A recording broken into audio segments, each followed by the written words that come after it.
So today I'd like to read Exodus chapter 8. Mureke uyu munsi dusome mu kuva igice cya munani Exodus chapter 8, verse 16. umurongo wa 16. Exodus chapter 8, verse 16. Kuva 8:16. So the Lord said to Moses, say to Aaron, stretch out your rod and strike the dust of the land so that it may become lice throughout all the land of Egypt. Uwiteka abwira Mose ati uzazinduke kare mu ruturuturu uhagarare imbere ya Farawo azaba asohoka ajya ku ruzi umubwire uti Uwiteka aravuze ati reka abantu banjye bagende bankorere. And they did so, for Aaron stretched out his hand with his rod, and struck the dust of the earth, and it became the lice on the man and the beast. And all the dust of the land became the lice throughout all the land of Egypt. Nutabarekura nzaguteza amarumbo y'ibigugu wowe n'abagaragu bawe n'abantu n'amazu yawe. Amazu y'Abanyegiputa azuzura amarumbo y'ibigugu bizimagize n'ubutaka bwabo. Now the magicians worked with their enchantments to bring the forth lice, but they could not. So there were the lice on the man and beast. Kuri uwo munsi nzarobanura igihugu cy'i Gosheni aho ku bwanjye butuye.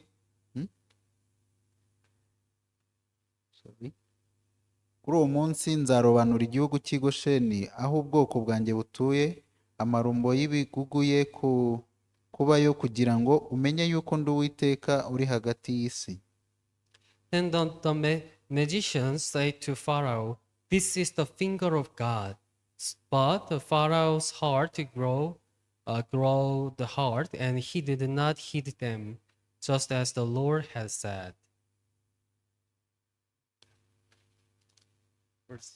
Verse 19. Umurongo wa 19. Kandi nzashyira itandukaniro hagati y'ubwoko bwanjye n'abantu bawe. Ejo niho icyo kimenyetso kizabaho.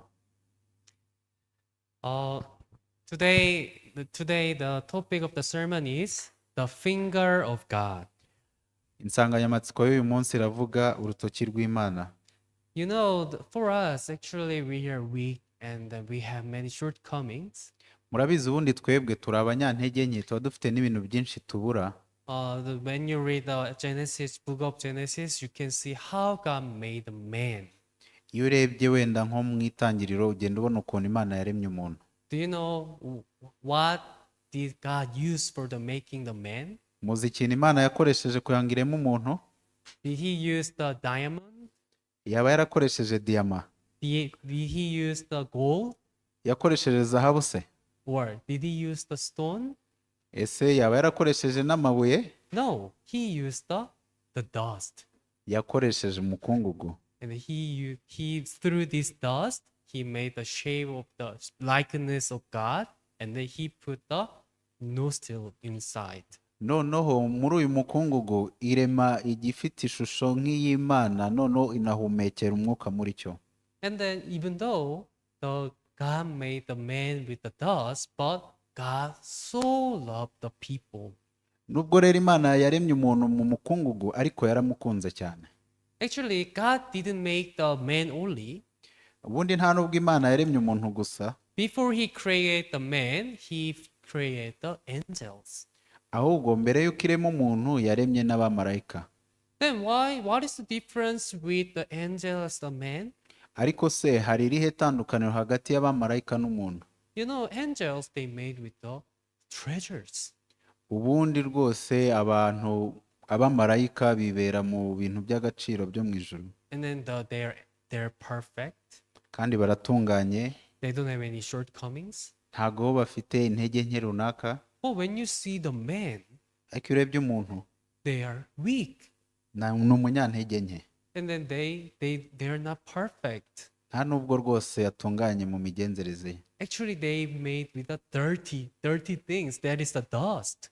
ubundi abana n'ibintu bisa nabi kandi murabizi ni umukungugu nyine. But God said, God so loved the world. ariko imana irangije iravuga ngo kuko imana yakunze abari mu isi Do you cyane. know which verse is it? muzi aho uwo murongo wanditse Which verse is it? ni uwuhe? John chapter 3, verse yohana 16. 3:16. Isn't it? siko byanditse? Yes. Bible said, God so loved the world. bibiliya yaravuze ngo kuko imana yakunze abari mu isi. So we are receiving the love of God. rero ubwo ni nko kuvuga ngo twabonye kandi dukwakira n'urukundo rw'imana. So even though we are not perfect, nubwo tudatunganye but God loves us. ariko imana iradukunda. And then even though there's many things what we need, nubwo hari byinshi dukeneye, God never just leave us to do ourselves. ntabwo imana yaretse ngo tubyikorere ku giti cyacu. God prepare for everything for them ahubwo imana ba bantu ibategurira buri kimwe cyose and then provide everything for the people. kandi iha buri kintu cyose ku bantu. You see, you can compare with the love of the parents and the love of the kids. noneho mubigereranye n'urukundo rw'ababyeyi n'abana. Yes, for us, we are the child of some parents, right?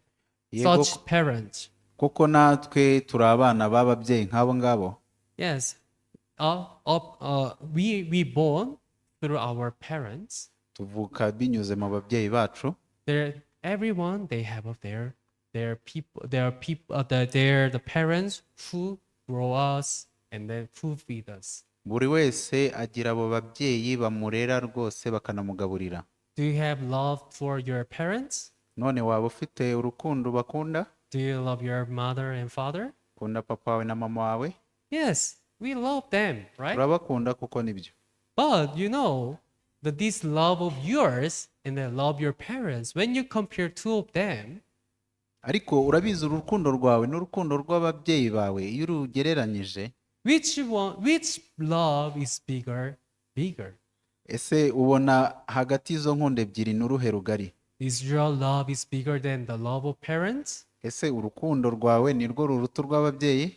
Actually, no. rwose wapi.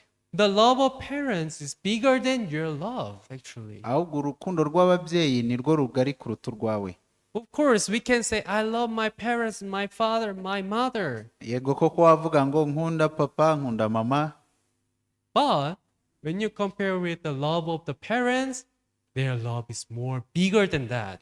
ariko iyo urebye urukundo ukagereranya n'urukundo rw'ababyeyi, urukundo rw'ababyeyi rwo ni rugari kuruta urwo ngurwo. Because they don't give the love because you have done something good. kuko ntabwo bo bagukunda kubera ko hari ikintu cyiza bakubonyemo. Their love is the unconditional love. bo bagukunda nta kintu bashingiyeho. So even though you break the window, nubwo waba wamenye idirishya, even though you break the laptop, wenda ugasanga wishe laptop, even though sometimes you break the bowls which you need to put the food, nubwo wamena ibisorori rwose bashyiramo ibiryo, the parents love you still. ntabwo bibuza umubyeyi gukomeza akagukunda. Because they don't love you because you did something well. kubera ko ntabwo bagukunda kuko hari ikintu cyiza wakoze. They love because of you yourself.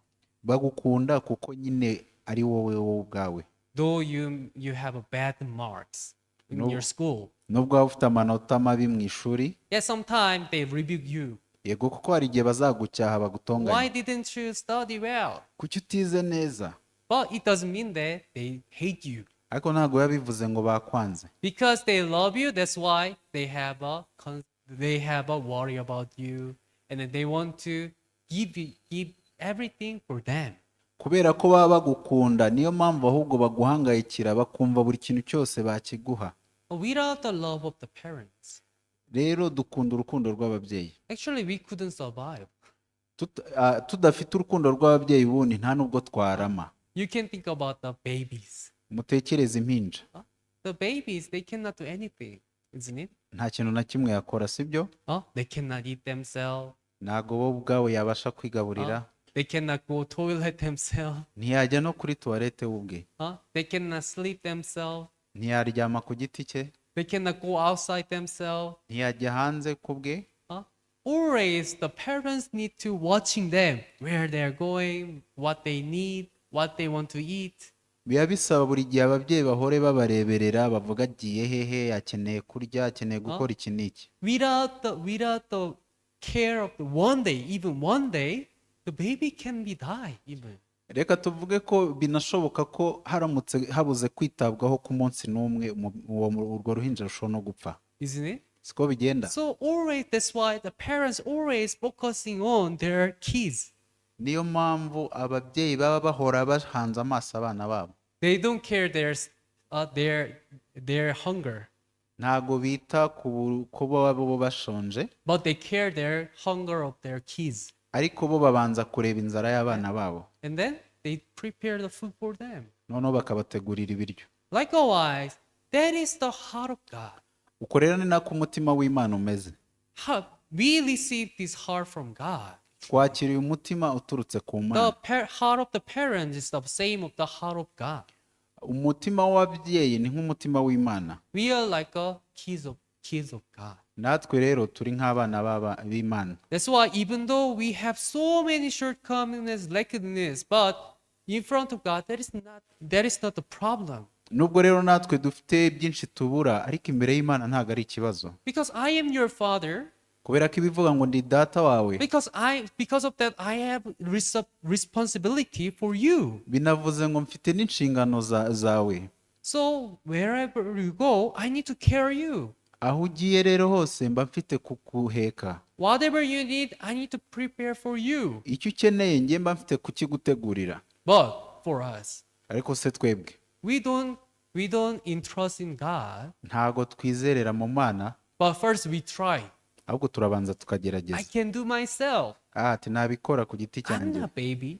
Njye ntago ndi umwana I'm reka. not kids. Ntago ndakana. Now I can do myself. Erega nanjye nabikora. That's why they try. Niyo mpamvu bagerageza. But problem is, Ikibazo rero, once you face with the limit, noneho wagera hahandi imbibi zawe zigarukiye, then you realize, nibwo wibuka, now I cannot do myself. nibwo wongera ukata ibi bintu ntago nabyishoboza. I need the help. Nkeneye ubufasha. I need the grace. Nkeneye ubuntu. Then I can do it. Icyo gihe ukavuga ngo nibwo noneho byakunda. That is the spiritual life. Ubundi rero ubwo nibwo buzima bw'umwuka n'ubundi. God doesn't want to make you do yourself everything. Ntago Imana ibishaka ngo ubanze wewe wikorere wigirire impuhwe. You receive salvation, right? Wakiriye agakiza, sibyo? So now you are grow up, so you do yourself. Ntago ari ukuvuga ngo wakiriye agakiza ngo noneho ubu waranakuze wagenda ukabyikorera. Whatever you need, you work yourself and then you get yourself. Ati icyo ukeneye cyose genda ugikorere, ukihigire, ukiboneho nyine. Then what we do? Aho twe dukora iki? Yes, God. Start from now. I will do it myself. Tukavuga ati se noneho ngo yego Mana ubu ngubu guhera ubu nanjye ngiye kubyifashamo. And then they try. Bakagerageza. But when they face with the remit, bagera hahandi bibananiye, they realize, bakibuka, how can I do? ati ntago nabikora. I need God. Nkeneye Imana. Do you know the story relate with this? Muzi inkuru twasomye ijyanye n'ibi ngibi? Luke chapter 15. Luka 15. Prodigal son. Umwana w'ikirara. Prodigal son also, he thought that I can do myself. Umwana w'ikirara nawe yaratekerezaga ati nanjye nabikora rega. When I see my father, Tiyo ndebye papa wanjye, father is so stubborn, he is so old man. mba mbona ari umufungamutwe rwose, ari umuntu ugoranye. For me, I have enough power, enough ability. I can do myself now. Ati ngewe aho ngeze ubu ngubu hari n'ubushobozi nifitemo, nge hari ububasha bundi mfite I'm not a baby. Ntago ndagahinja rega. I'm not the kids anymore. Ntago nkiri umwana rwose. So I need the money to go out. Gusa ngewe ikintu nkeneye ni amafaranga kugira ngo ngende hanze. So he visit to father. Asura se. Father, I need the portion which I will receive from you. aramubwira ati rwose data ndashaka ugire umugabane ngira uturutse iwawe. And then he take this portion and then leave to the far country. Afata uwo mugabane noneho aragenda ajya mu gihugu cya kure. And then do you know the result? Muzi uko byarangiye? What happened? Byagenze bite? Did he become the successful man? Yabaye umuntu w'igikomerezwa? Did he become the rich? Yabaye umukire? Did he become the best person in that world? Ese yabaye umuntu ukomeye mu isi wa mbere? No. Wapi? He started to live in the pig pen. Ahubwo yatangiye kubaho mu kararo k'ingurube. He lost everything. Ibintu byose yarabitakaje. And then he was starving.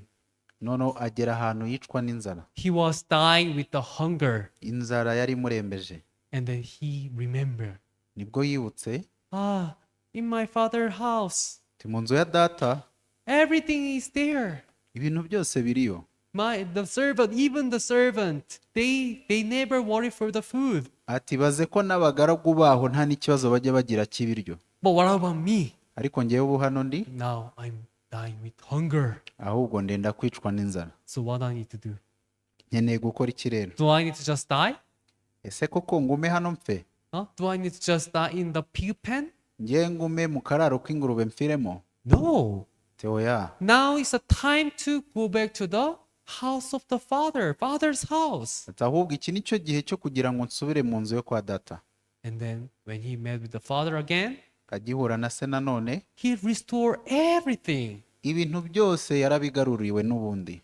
And the father loves him still. Kandi ise yarakimukunda.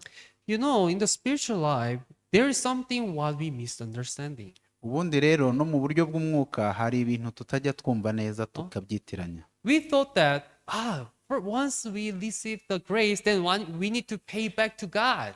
Hari ubwo abantu batekereza ati nyuma yo kwakira agakiza none nanjye haba hari ikintu mfite kwishyura ku Mana. I need to do something from now on. Ati none ubu ngubu hari ikintu nanjye mfite gukora koko. I need to show myself I have a faith. I can do. Mfite kugaragara ko mfite kwizera hari ikintu nakora nanjye nkigaragaza. Yes, in the beginning you can do it. Yego koko bigitangira wabikora. But problem is 1 day, 2 days, 3 days, the 1 month, 1 year, when the time passed. Ikibazo kiba kimwe, biratangira umunsi wa mbere, uwa kabiri ukwezi, umwaka nawo ugacaho.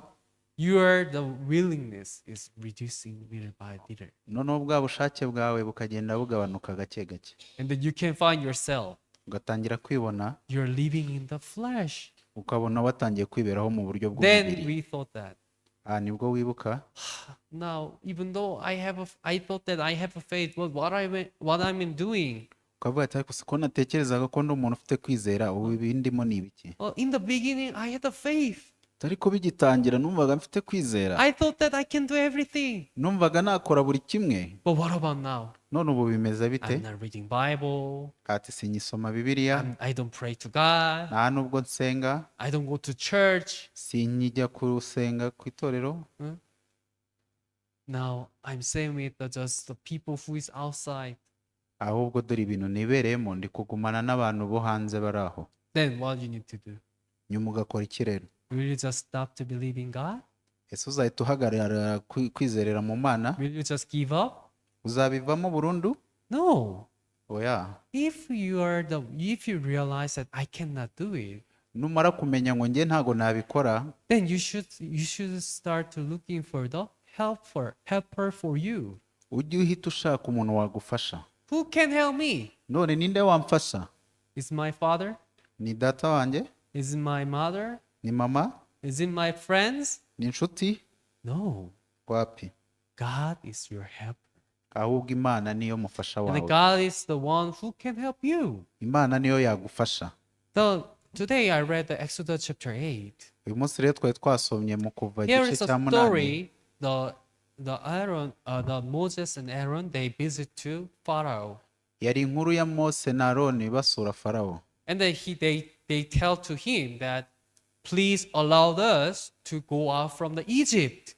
Arababwira ati rwose twemerere dusohoke Egiputa. But he didn't allow it. Ariko arabyanga. Pharaoh said, no, you're lazy, you're idle. farawo aravuga ngo wapi murabanebwe You're looking for the reason why you cannot do work. mwe muri kwishakira impamvu yatuma mudakora akazi You don't want to work, that's why you're telling me this. ntago mugishaka gukora niyo mpamvu muri kumbwira ibi ngibi Pharaoh's heart was hardened, umutima wa farawo wari ukomeye and then he didn't allow to go out of the Egypt. noneho ntago yari bubemerere kuba bagenda byoroshye That's why God has prepared the flesh for them. niyo mpamvu rero imana hari ibindi yari yabateguriye So, what was the first plague? ibiza bya mbere ni ibihe The water turns to the blood. amazi yatangiye kuba amaraso At that time, Pharaoh called the magician. icyo gihe rero abanza kujya kureba abakonikoni Oh, yeah, magicians come. baraza You see, these men, the Moses and Aaron, they made the water to the blood. mureba bano bagabo Moses na Arone bafashe amazi bayahindura amaraso What about you? mwebwe mwakora You iki can do it, right? mwese mwabikora And then they do some enchantment, and then they turn the water to the blood. baza gukora utuntu turi aho birangira nabo bahinduye amazi amaraso That's why the Pharaoh's heart was hardened. ibyo bituma noneho umutima wa farawo nanone wongera kwikomeza You see, murabibona this is not God.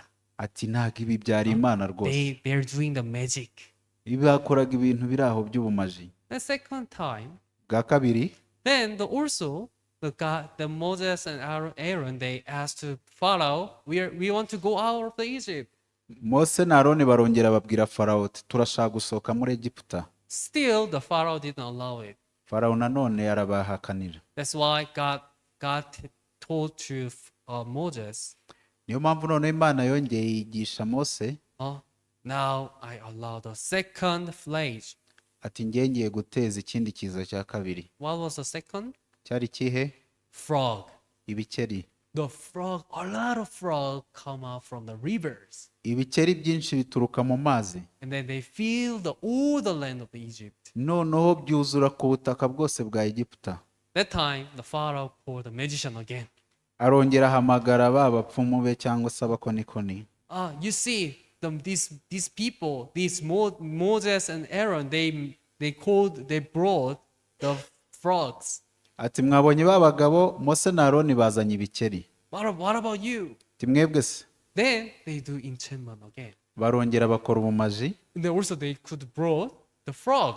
nanone bazana ibikeri And then Pharaoh thought that, you see, this is just magic. farawo arongera avuga ati mwabibonye n'ubumaji buri aho They're scamming me. bari gushaka kunkanga gusa And the third time, bwa gatatu Moses and Aaron, they asked to Pharaoh again, barongera basaba farawo nanone please allow us to go out from the Egypt. ati turagusabye twemerere twe dusohoke muri Egiputa But still he didn't allow. nanone arabyanga That's why God said to Aaron, nanone rero imana ibwira Aroni stretch out your hands aramuga ati rambura ukuboko kwawe and strike the dust. kandi ukubite mu mukungugu And then the lice is coming out. noneho havamo inda cyangwa Lice was coming out. havamo inda And then the lice spread to all the Egypt. noneho izo nda ziragenda zikwira mu gihugu cya Egiputa hose Do you know what is the lice? inda murazizi The lice is a very tiny insect. ni udusimba dutoya cyangwa imbaragasa ibintu nk'ibyo It's like a bed bug. It's like a bed bug. bijya kumera nk'igiheri Bite the people and the animals. bya biheri biryana byo birya abantu nyine They feel itching, very itching. izo nda rero zaragiye zikwira ahantu hose muri Egiputa In this time, Pharaoh called the magician again. nanone farawo arongera ahamagara ba bamajisiye Yeah, you guys, you see, they made the dust lice. ati murebe bafashe umukungugu bawuhinduramo inda You do. ati namwe mubikore And the magician, they try. baragerageza They do some enchantment. bagira utuntu bakora nanone But what happened? uzi ibyabaye rero The dust turns to the lice? ese kuko wa mukungugu wahindutsemo inda No, they couldn't. icyo gihe byaranze They failed. baratsinzwe. After that, the magicians told to say to the Pharaoh, Nyuma noneho baba majise babwira Farawo, "My king, Pharaoh, ati mwami wacu Farawo, this is the finger of God. ati uru ni urutoki rw'Uwiteka. This is not a magic. Ati ibi ngibi ntago noneho bikiri imaji. This is not scamming. Ibi ntago bikiri ukugukanga. But this is the finger of God." Ahubwo uru ni urutoki rw'Uwiteka. After the third plague, Nyuma rero y'ikiza cya gatatu, magician there disappeared. ba bapfumu bahise baburirwa irengero. And then but still the Pharaoh's heart is hardened. Ariko nanone umutima wa Farawo ukomeza kwikanyiza. You can see the magicians, they acknowledge that this is the finger of God. Mwe murabibona ba bapfumu bo bari bamaze kumenya ko babashije guhishurirwa ko ari urutoki rw'Imana. They face with the limitation. Bo bari bageze ahantu noneho ubushobozi bwabo bugarukira. I tried but I failed. Tinaragerageje ariko naratsinzwe. That means it is impossible for me. Ibi bivuze ngo rero kuri nge ndabona noneho bya bintu bitagishobotse. Well, who is possible? Ariko se ninde ushoboye? We can read Matthew chapter 19. Twasoma muri Matayo igice cya 19 verse 26. murongo wa 26. Matthew chapter 19 verse 26. Matayo 19 murongo wa 26. Bible said, "But Jesus looked at them and said to them, with the man this is impossible, but with God all things are possible." Yesu arabitegereza arababwira ati, ibyo ntibishobokera abantu, ariko ku Mana byose birashoboka. Amen. Amen. Yes. Bible said, for the man it is impossible, Bibiliya iravuze ngo ku bantu ho ntago bishoboka, but for God ariko ku Mana all things are possible. byose birashoboka. Then we can see, for this work Ibi rero biratwereka ngo kubw'uyu murimo cyangwa iki gikorwa, I cannot do this. ngewe ikintu runaka ntago nagikora. Then what I need to do? Ahubwo icyo nkeneye gukora ni iki. Usually people just give up. Ubundi abantu bahita babivamo ubwo bakabyihorera. I want to stop. Akavuga ati ndumva nabihagarika. There is the people who doesn't believe in God. Hari abantu batizerera mu Mana. They just stop and then they condemn themselves. Icyo gihe bahita bahagarika bakaniciraho Uwiteka. But what about us? What about Christians? Ariko se twebwe cyangwa se abakristo bigenda bite? What about the born again Christians? Abavutse ubwa kabiri bigenda bite? For us, when we face with the limit, Twebwe iyo tugeze ku mipaka yacu ya nyuma, yes, we realize it is impossible. yego kuko aho niho tuhita tumenyera ati koko ntago bishoboka. So will you just give up? Ariko si ugeze aho ngaho uhita ubireka burundu ukabiheba? No. What? For us, we believe that all things are possible for God. Twebwe ahubwo duhita twizera ngo ibintu byose birashoboka kubw'Imana. Amen. Amen. So what we need to do? Uba ukeneye gukora iki rero? We need to trust in God. Tuba dukeneye kwizerera mu Mana. We need to count on Him. Tuba dukeneye kumwiringira. Then what God does? Noneho Imana igakora iki rero? God start to work for us one by one. Igatangira kudukorera kimwe ku kindi. For example, Urugero, there's the kids that she is so short. hari akana kari kagufi cyane. For example, Doranta. Ufata urugero wenda kana she is gatoya, so nka short, right? Doranta wenda nkabura murabibona aracyari mutoya. But she need the candy on the shelf, on the shelf. Ariko akeneye nko gufata bombo mu kabati. And then what she will say? Azavuga ngo iki? Yes, she jump and then she tried to climb up the shelf. Azabanza asimbuke agerageze no kurira mu twumba tw'akabati. But she failed. Ariko atsindwe. So, do you think she will just give up? Umukeka se kazarekera aho ngaho gusa? No, she will definitely call father. Azahita agenda ahamagare se. Father, I want to eat this candy. Ati papa ndashaka kurya ino bombo. Then father can take this candy to her. Noneho papa imumanurira imuhereza. Likewise, if we cannot do, Natwe rero nimba koko tutabishoboye, if it is impossible for us, what we need to do? nimba bitadushobokera dukeneye gukora iki? Do we need to just give up? ese tuba dukeneye kubivamo burundu? No, for us, we need to ask to God. Twebwe tuba dusabwa kubisaba Imana. God, for this work for me impossible. Ukavuga ati rwose ngewe ibi ngibi kuri nge ntago bishoboka. But what about you? Ariko se wowe bimeze bite? You said all things are possible, right? Wavuze ko ibintu byose bishoboka, sibyo? God, please help me. Ukavuga ati Mana mfasha rero. God, please do for me. Ati Mana nkorera. Then it will be done. Kandi bigakorwa koko. Amen. Amen. Nowadays we are doing the construction project. Muri no minsi rero dufite umushinga wo kubaka turimo. Start from the beginning, it was not easy. Uhereye mu itangira ntago byari byoroshye. The purchasing the land, Kugura ikibanza, the receiving the permission for the construction, kwakira uruhushya rwo kubaka. and then even now we have started. N'ubu ngubu twatangiye, We dig all the ground, twatangiye gusiza, but still there are many things what we need. ariko turacyafite ibintu byinshi dukeneye. We need the cement, Dukeneye sima, we need the finance, dukeneye amafaranga, we need the bricks, dukeneye amatafari, we need the workers. dukeneye abakozi. There are many things what we need. Hari byinshi dukeneye. So, in my eyes, it is impossible. Mu maso yanjye ubundi ntago bishoboka. So, do I need to just give up? Ese muratekereza mfite kubivaho nkabyihorera? No. Oya. If I realize that it is impossible for me, Mu gihe maze kubona ko bidashoboka, then I'm the one who need to ask God, God, Ni njyewe- please do for me. ufite guhamagara Imana cyangwa se ngasaba Imana ati mfasha. Then what is his answer? Igisubizo cyayo kikaba ikihe? Do you think God will say, no, you do yourself? Ese muratekereza ko Imana izavuga ngo wapi ngo That byikorere? is your work. Ati uwo ni umurimo wawe. Do yourself. Tibyikorere. Don't you? Oh, Niko mubitekereza? no, right? Oya rwose. God will definitely say, yes, I will help you. Imana izavuga ati yego koko nzagufasha. Don't worry. Ntugire ikibazo. I will do for you. Nzabigukorera. Then what we need to do? None wowe ugakora iki noneho? We need to just say, Amen. Tukavuga ngo amena. Yes, God, I believe that you will do for me. Tukavuga ati yego koko Mana ndabyizeye ko uzabinkorera.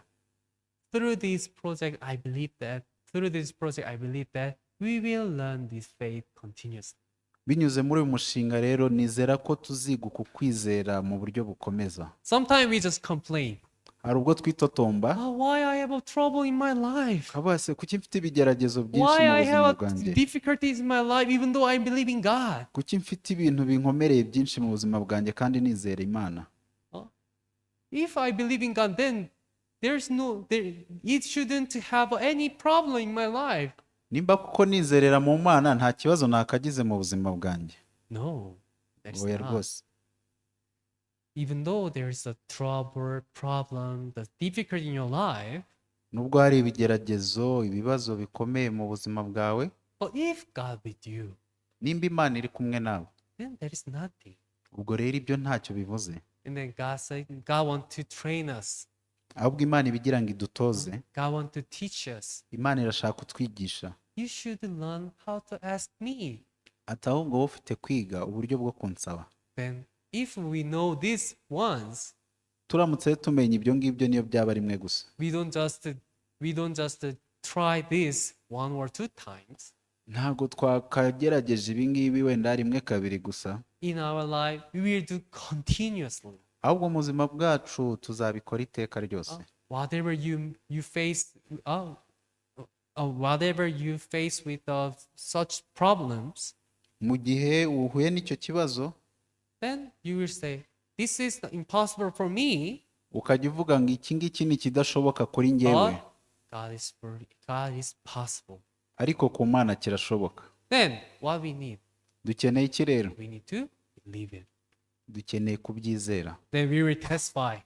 Nyuma nibwo uzatanga ubuhamya, This is the finger of God. ukavuga nawe turu n'urutoki rw'Imana koko. I want to listen this testimony from you. Njyewe ndashaka rwose kumva ubuhamya nk'ubu ngubu buturutse muri mwe. God, today I saw the finger of God. Ukavuga ati uyu munsi njye nabonye urutoki rw'Imana. Even yesterday, N'ejo hashize, even tomorrow, n'ejo hazaza, the finger of God is with me. ukavuga ngo urutoki rw'Imana ruri kumwe nanjye. I hope our brother and sister continuously testify about this. Rwose ndizera bene data muzakomeza kujya mutanga ubuhamya nk'ubu ngubu. Amen. Amen. Yes, thank you so much. Murakoze cyane. Let's pick up to here. Ndasoreza aha. Yes, because